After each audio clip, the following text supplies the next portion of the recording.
Bueno, el tema de hoy se llama desayuno internacional y tiene un sentido que ya les voy a explicar.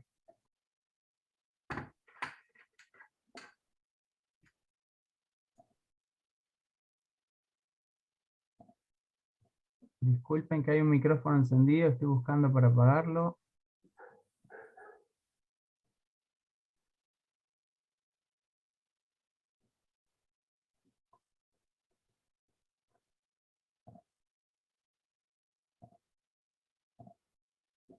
Bueno, desayuno internacional. Y les voy a explicar de qué se trata esto. Vamos a hablar sobre el libro de Proverbios. Ahí está. Bueno, si hablamos de desayunos, y quizás internacional no sea la palabra más adecuada, pero cuando hablamos de los desayunos en los hoteles internacionales hay varios tipos. Yo no sabía, estuve viendo un poco, y hay varios tipos de desayuno según el lugar al que uno vaya. Normalmente se le llama continental, se le puede llamar buffet, se le puede llamar americano, inglés. El americano y el inglés tienen unas pequeñas diferencias, pero la cuestión que si uno viaja a otro país, el desayuno va a ser bastante variado. Les cuento de mi experiencia en el año 2001, eh, días antes de no sé si recuerdan que estaba el dólar y el peso 1 a 1, días o pocos meses antes, no recuerdo bien la fecha, quizás un mes antes de que se cambiara esa paridad, pude viajar con un proyecto misionero a España. Era la primera vez que pisé, primera y única vez hasta el momento que pisé Europa y África. Y, y bueno, me llamó la atención el desayuno. Me recuerdo en ese momento, el proyecto misionero completo con pasaje incluido eran 2.000 pesos, o sea, $2.000. Y bueno, me tuve la sorpresa la primera mañana en el hotel, que era un hotel que estaba justo frente al puerto donde íbamos a realizar nuestra actividad eh, transcultural. Em, Tuve la sorpresa de encontrarme con una sala llena de cosas. Y acá les anoté para que vean lo que tenía este desayuno, que se le llamaba internacional.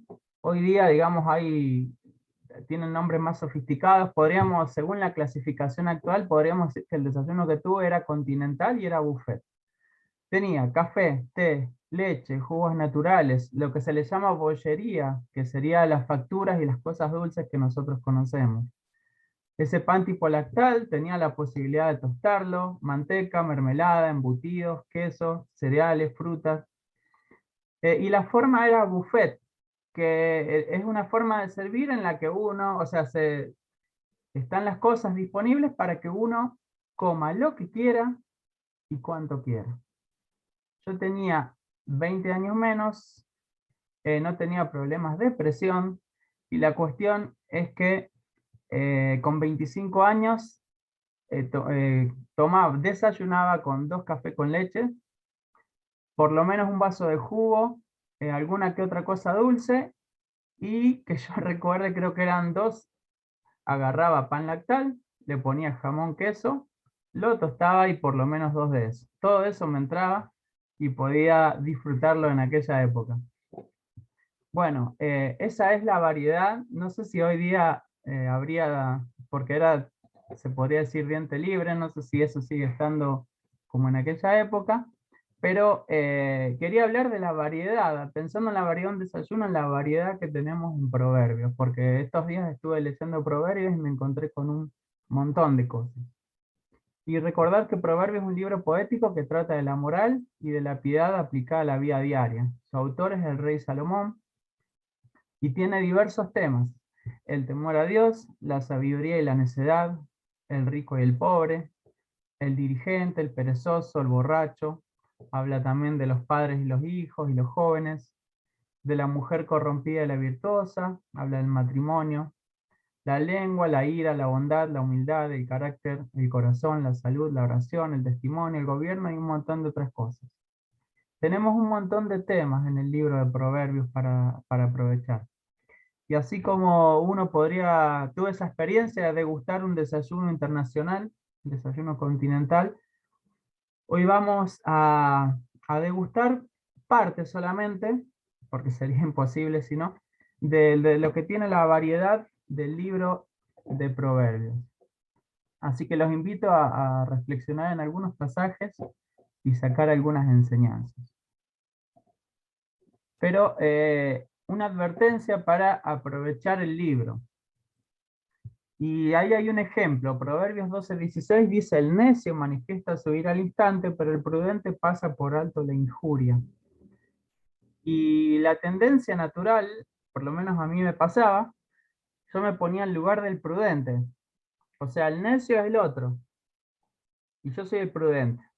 Entonces al final parece, cuando leo este pasaje, parece que es un halago hacia mí. Y seguía de nada, seguía de largo, y en realidad no lo aprovechaba. Y el tema, tenemos que ser conscientes de que nuestro comportamiento es fluctuante. A veces andamos como Dios quiere y otras veces no. Y no somos perfectos. Entonces, mientras estaba leyendo, me paré de otra manera y dije, no, tengo que leer. Hay momentos en que soy necio. Entonces, necesito leer cada uno de estos pasajes como si ambas cosas fueran para mí. En realidad, ambas cosas son para mí. ¿Por qué? Porque a veces me comporto como necio y soy llamado a buscar la prudencia. Entonces, con esa actitud correcta, ahí le voy a sacar provecho, no solo al libro de Proverbios, sino a toda la Biblia. Es esa actitud la que nos hace, eh, la que realmente le podemos sacar provecho a la palabra, a lo que Dios quiere hacer en nosotros. Hay una frase que dice que a veces se aprenden más de los errores que de los aciertos. Y, y relacionándolo con esto, eh, vamos a aprender más si somos, podríamos decir, autocríticos, si nos dejamos que Dios nos convenza de pecado, a que si lo ignoramos. Y esto, cuando nos enfrentamos a la palabra, es una actitud fundamental. Así que bueno, con esta advertencia en mente, mientras analicemos los pasajes, nos encontramos, porque en el libro de Proverbios está mucho esto del contraste entre uno y otro. Por eso es que hay varios temas. De tal tema hay un contraste. Bueno, cuando nos encontremos con el contraste, pongámonos nosotros en ambos papeles para sacar provecho. Y bueno, acá tenemos algunos versículos. Dice el 12:16 que recién leíamos, el necio manifiesta su ira al instante, pero el prudente pasa por alto la injuria. Y pensaba yo, acá noté algunas preguntas, ¿cómo uso mi boca? ¿Qué manejo de emociones tengo? Cuando, cuando algo me molesta o estoy en desacuerdo, ¿cómo reacciono? ¿Reacciono como necio? Y si nos ponemos a pensar, a veces nos enojamos y decimos cosas, somos, ¿cómo decirlo? No, nos sale como que no podemos contenernos. Y a veces podemos hacer lío con eso. Dice, el necio manifiesta su ira al instante, pero el prudente pasa por alto la injuria.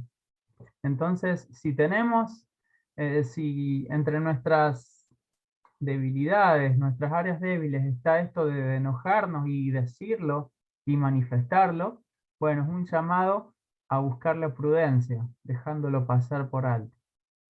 ¿Mm?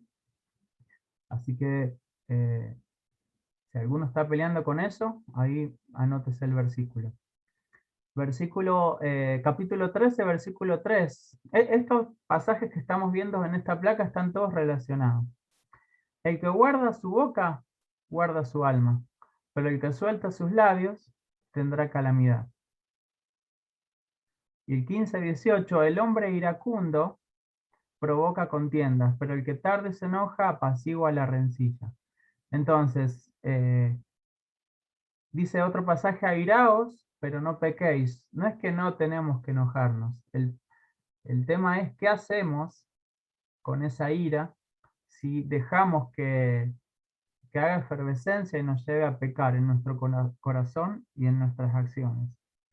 Y el tema es que si nosotros explotamos de golpe, como nos suele ocurrir a varios, podemos destruir en segundos lo que por la gracia de Dios se ha construido en años.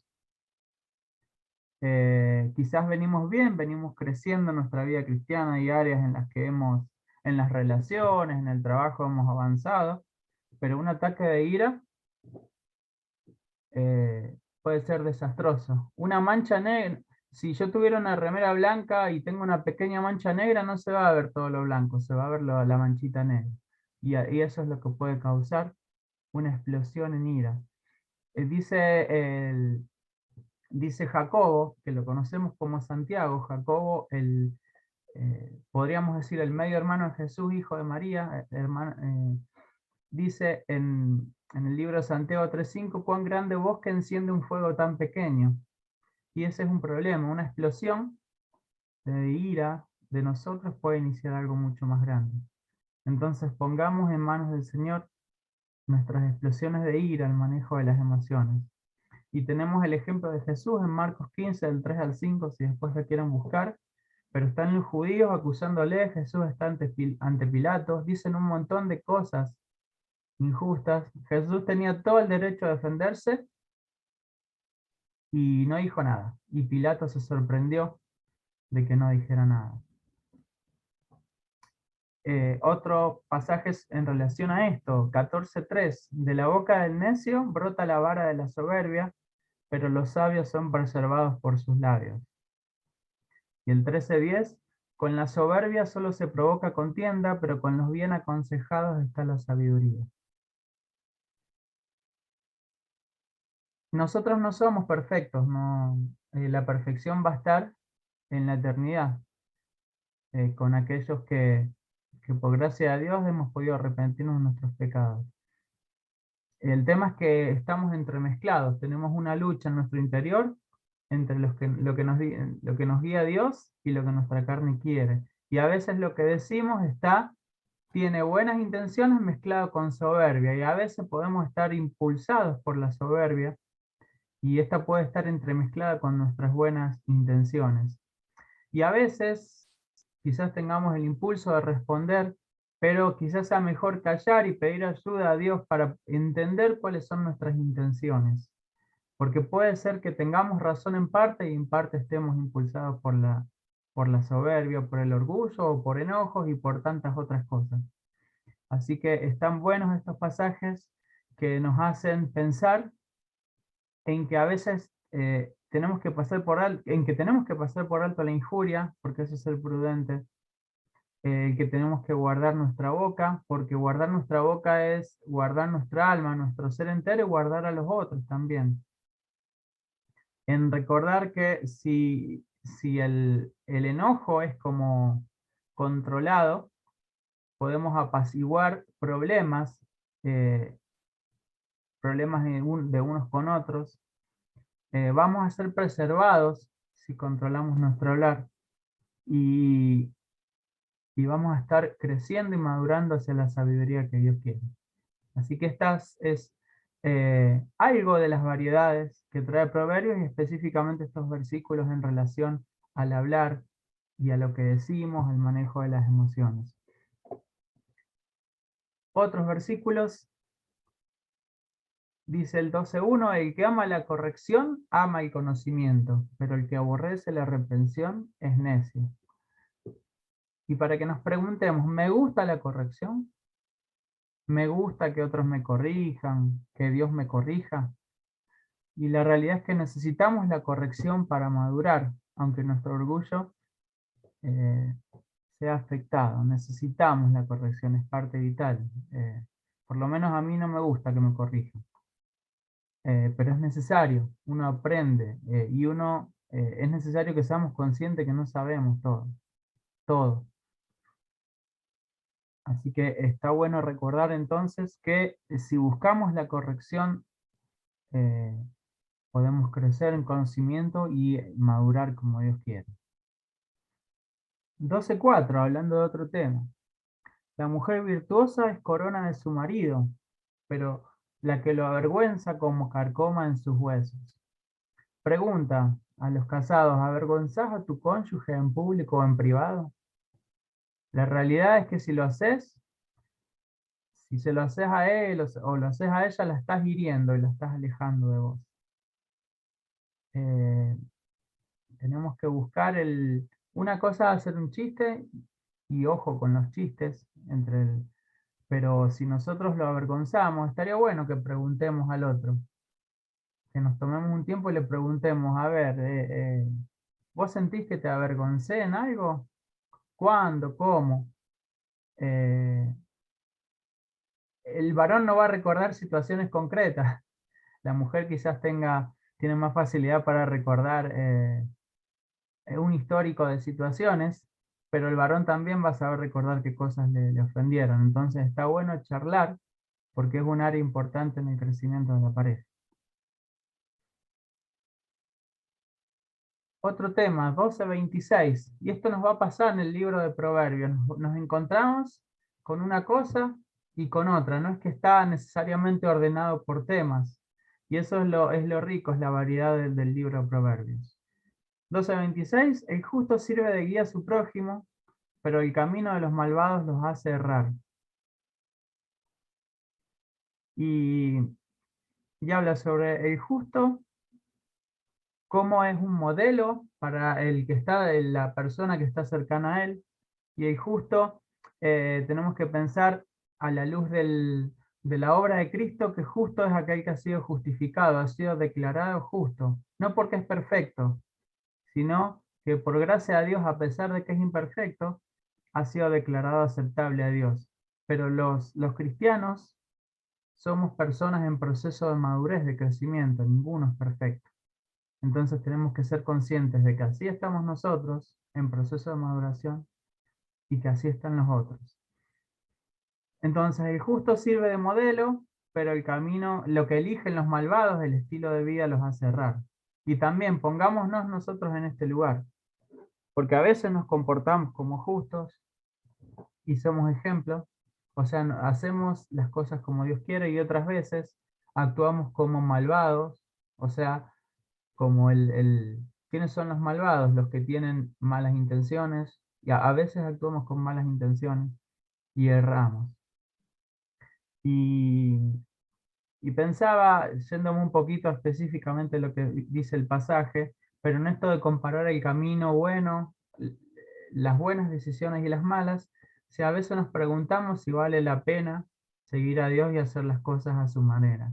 Y la realidad es que, seguramente les ha pasado en su experiencia, en algún momento caemos, eh, somos conscientes de que nos vamos a arruinar sin Él. Porque a veces decimos, bueno, ¿para qué voy a hacer las cosas de tal o cual manera? Si todo el mundo lo hace así, nadie me ve, creo que no le daño a nadie, y terminamos errando en nuestras decisiones. Bueno, la realidad es que si hacemos las cosas a la manera de Dios, las cosas, vamos a tener beneficios, aunque quizás no los veamos en el momento. Pero los beneficios y la tranquilidad están ahí. Otro tema, 13:7. Hay quienes se enriquecen y nada tienen, y hay quienes se hacen pobres y tienen grandes riquezas. Una gran reflexión sobre la vida. Esto nos toca más de una vez seguramente. Y más en esta época de crisis. Hay tantas preguntas que se nos vienen a la mente. ¿Qué hice mal? Si la estoy pasando mal económicamente, ¿qué hice mal? ¿Qué debería haber hecho? ¿Me tengo que ir al país? Tantos que se están preguntando en este momento si se tienen que ir. Y acá nos encontramos con este pasaje. Dice que hay gente que tiene todas las riquezas y en realidad no tiene nada. Y hay gente que es pobre y que al aprovechar, al ser conscientes de lo que tiene, es rica. Y para que pensemos, ¿estamos valorando lo que tenemos? ¿Estamos dando lugar a lo importante? ¿Qué es lo importante? Estaría bueno que nos preguntemos eso. ¿Qué lugar tiene el dinero y el estatus en nuestras intenciones y en nuestras acciones? Y eso El lugar que le damos al dinero, al estatus, es una, ¿cómo decirlo? Es un discurso silencioso. Si uno cambia de provincia, va de una provincia a otra, puede ver cómo este discurso silencioso está representado de maneras diferentes. Eh, hay como valores en las sociedades, en cada ciudad de nuestro país incluso, no solo del mundo, distintos, cómo se valora.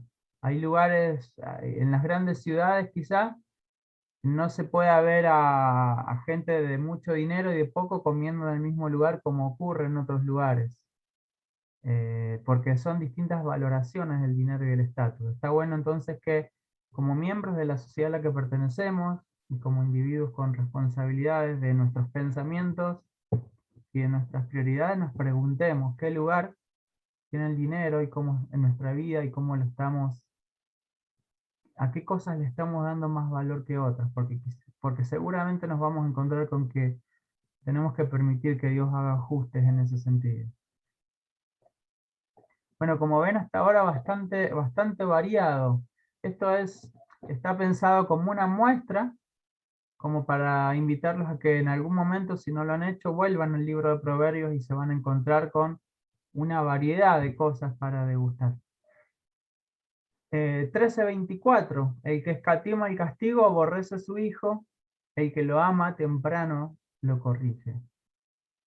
Y hay como yo le he llamado críticamente un verso moderno de que no debemos entrometernos en la vida de nuestros hijos. Eh, y es incorrecto. Por más que la sociedad dice un montón de cosas. La sociedad es un experimento del hombre por tratar de arreglar lo que perdió sin Dios. Y hay modas. Las modas son intentos de arreglar eso y una generación se cree mejor que la otra. Y, la teoría de la evolución se ha aplicado a la sociedad y se cree que la sociedad de hoy es mejor que la de ayer y no es así. Y hoy está de moda, si bien siempre la sociedad se balancea en extremos. Antes lo corregía y quizás en algunos momentos con daño físico y emocional, que dejaban marcados a los hijos y de golpe estamos directamente en no corregirlos. Y la cuestión es que hay muchas maneras de corregir a nuestros hijos, pero si los amamos, tenemos que estar ahí, meternos en nuestra vida. Obviamente hasta si tiene 40 años ya es hora de que se arregle solo. O sea, eso no quita el consejo, pero hay distintos roles del padre según el momento del hijo. Y cuando son chicos, es momento de corregirlos si los amamos. Es mentira que ellos ya nacen, o sea, cada uno tiene su personalidad, pero no nacen sabiendo lo que tienen que hacer. Hemos necesitado consejos nosotros y ellos los siguen necesitando. Así que cuidado si le hemos soltado demasiado el pedal a nuestros hijos. No se trata de un control que los inhiba, sino de un acompañamiento amoroso, pero con firmeza. Y dice, el que lo ama, temprano lo corrige. No sé si es temprano o tarde, pero creo que nunca es tarde para tomar una buena decisión. Hay cosas que quizás, oportunidades que se perdieron, pero pidamos a Dios nueva oportunidad si queremos intervenir un poco más en la vida de ellos. Eh, Acá puse 3 versículos juntos y esto ya es otro tema, pero es muy interesante. Dice el 15:13, un corazón alegre hermosea el rostro, pero el dolor del corazón abate el ánimo. El corazón entendido busca la sabiduría, pero la boca de los necios se apacienta de necedad. Todos los días del desdichado son difíciles, pero el del corazón alegre tiene un banquete continuo. Y con este pasaje tuve la tentación de separarlo como otros, porque a veces un versículo es un tema, en Proverbios y uno salta a otro y es otro tema, pero me llamó la atención que entre el versículo 13 y el 15 hay una conexión, y entonces pensé, quizás esto es un solo bloque. Y habla del corazón alegre en el 13 y en el 15, y habla del dolor del corazón y del desdichado. O sea, ahí hay una conexión, o sea, está hablando de como de dos actitudes. tener un corazón alegre o tener dolor en el corazón siendo desdichado. Entonces, indudablemente, el versículo del medio está conectado. Y pensaba, dice, el corazón entendido busca la sabiduría, pero la boca de los necios se apacienta de necedad. Y a veces podemos pensar en la boca en lo que decimos a los otros, y podemos hablar necedades a los otros, como vimos en versículos anteriores, pero también nosotros tenemos un diálogo interior. Y esto de apacentar está buena la idea pensemos en los animales masticando. eh, y en este diálogo interior que tenemos, ¿qué nos decimos a nosotros mismos? Eh, ¿Nos damos ánimo a buscar a Dios, a arrepentirnos de nuestros pecados? ¿Cómo nos apacentamos? ¿Como necios o como sabios? ¿Decimos a nosotros mismos cosas que alegran nuestro corazón o cosas que nos hacen desdichados? Y pensaba que esto del corazón alegre y el corazón desdichado, como está planteado acá, no tiene que ver con las circunstancias, sino con una actitud hacia la vida. ¿Cómo nos levantamos a la mañana? ¿Qué nos decimos? Y esto creo que nos pasa a más de uno. A veces no tenemos ni ganas de levantarnos. Y a veces nos acostamos con todo un diálogo interno eh, que no nos beneficia y nos levantamos también pensando y no descansamos. Bueno, no se trata de ser positivos, porque hubo todo un movimiento filosófico. Me acuerdo en los 80 había un libro, El poder mágico de la voluntad, crean usted, hubo todo un movimiento, un positivismo que en sí es vacío, que no sirve. Porque en cuanto uno se encuentra con una enfermedad, ya la hipótesis de esa postura filosófica se viene abajo. No tenemos control sobre absolutamente nada. Pero ¿cuál es la actitud correcta ante la vida? Eh, y sería largo de hablar, pero primeramente entender que la actitud correcta, la que nos va a alegrar el corazón, es tener fe en nuestro Dios ante cada dificultad. Cuando surgen dificultades, nosotros decidimos qué creer. Entonces la fe, más allá de la definición que conocemos del libro de Hebreos, es primeramente que nada una decisión de creer en Dios. Yo cuando enfrento un problema, una dificultad, tengo que decidir si creo que Dios sigue siendo soberano y que voy a estar bien a pesar de que la estoy pasando mal o no. Y no es un autoengaño, porque la Biblia nos enseña que vez tras vez, en momentos de sequedad, Dios se manifestó y los que lo vieron fueron conscientes de que Dios es soberano. Entonces, hablarnos a nosotros mismos en fe, tomar la decisión de creer en el Señor, de que Él es soberano y que Él busca nuestro bien, en medio de las dificultades, va a alegrar nuestro corazón, va a influir, hermosear el rostro. Eh, y esto es literal, hermanos. Hay un montón de cosas físicas que nos ocurren por nuestro diálogo interior. Nos hablamos, nos angustiamos, no ejercemos fe y después ocurren cosas como por ejemplo lo que tengo yo. Un movimiento involuntario en el ojo. ¿Por qué? Y por hacerme demasiado problema a las cosas, por no confiar en Dios. Y así como eso, hay otras tantas cosas físicas que nos afectan y nos angustian. Bueno, tomemos la decisión cada mañana ante cada problema, aunque lo hagamos 100 veces al día, de decir no, no voy a retroalimentarme con cosas que escapan a la esperanza en el Señor. Hablémonos a nosotros en fe, recordémonos pasajes para tener la actitud correcta que el Señor quiere, que es buscarle a Él más allá de las dificultades. Y como para terminar, algo que me llamó la atención es que Proverbios da esperanza de que habrá justicia, de que en algún momento va a haber un balance entre lo que significa obrar bien o obrar mal. Tarde o temprano en la vida eh, va a haber justicia. Lo que hicimos mal va a ser puesto en la balanza, o sea, vamos a ver las consecuencias de nuestras malas obras y lo que hicimos bien vamos a ver los beneficios. Eh, el libro de Hebreos, perdón, el libro de Proverbios da la idea de que se va a ver en la tierra. Yo no puedo garantizar de que todo cristiano va a ver los beneficios en la tierra porque la vida de cada uno es distinto, el Señor sabe por qué algunas cosas ocurren, pero podemos tener la esperanza, y Proverbios la da, de que va a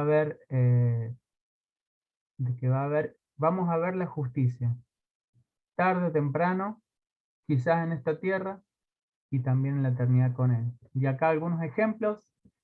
El bueno alcanzará el favor de Yahvé, pero Él condenará al hombre de malos designios.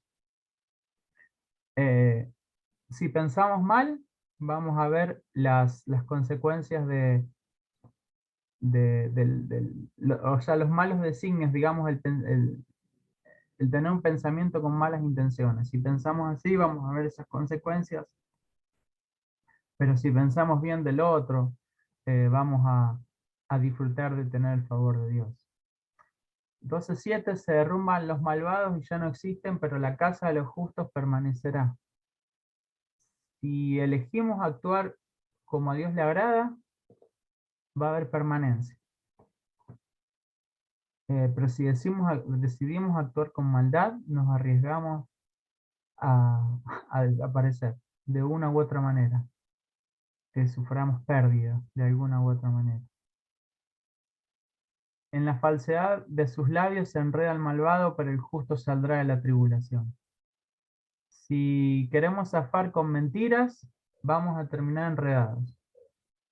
Pero si buscamos a Dios, va a haber salida de la situación problemática. Entonces, por un lado, esto nos da esperanza de que invertir en vivir la vida como a Dios le agrada trae sus beneficios, que los vamos a ver algunos en esta tierra y otros los vamos a ver en la eternidad.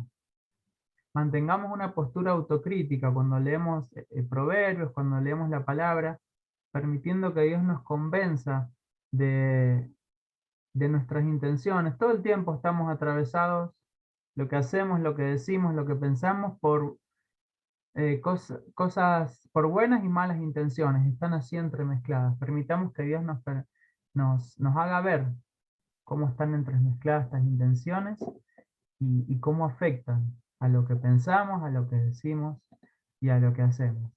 Y para finalizar, entremos cada tanto en el buffet de proverbios, así como les hablaba del desayuno continental que pude disfrutar una vez en un hotel internacional. Bueno, entremos cada tanto en el buffet de proverbios y sirvámonos toda la variedad que Dios nos ofrece en ese libro. Leamos con la actitud correcta, asumiendo que somos débiles y que la palabra es todo para nosotros. No nos pongamos la etiqueta del justo, pongámonos la etiqueta del malo, y aprendamos, porque esa es la manera en que vamos a aprender a entender en qué estamos mal y a poder dar pasos de madurez. Y por último, ¿cómo está tu relación con el Creador? No sé si todos los que están conectados en este momento, que no los veo a todos, han tomado una decisión por Cristo. Si nunca se arrepintieron de sus pecados, eh, en Dios está la salvación eterna. Está la posibilidad en Cristo, la posibilidad de arreglar las cuentas con Dios, y de por fin ser liberados de la culpa que trae el pecado. Y si ya tomaste esa decisión por Cristo tiempo atrás, y sos hijo de Dios, y esta pandemia ha contribuido a que tomemos malas decisiones y espiritualmente estamos fríos en nuestra relación con Dios, busquémosle, porque Dios conoce los secretos de la vida. Los secretos para vivir bien, ahora y por la eternidad, Dios lo conoce. Busquémosle diariamente, orando, leyendo su palabra, hablando con otros hermanos, porque Él va a acompañarnos. Oramos. Señor, te damos gracias por la variedad que hay en tu palabra, por todo lo que tenés para decirnos a nuestra vida, Señor, por todos los beneficios que tenemos, terrenales y eternos, de conocerte. Gracias por la obra de Cristo y, y por la paciencia que nos tenés, Señor, y porque nos das un montón de instrucciones en tu palabra, porque tu palabra es viva y nos afecta, Señor. en tu misericordia te pedimos que nos convenzas de pecado, nos sigas convenciendo de pecado, para que podamos ver las cosas en las que necesitamos cambiar, Señor. Bendecí este día, esta semana, Señor, y acompáñanos en el nombre de Jesús. Amén.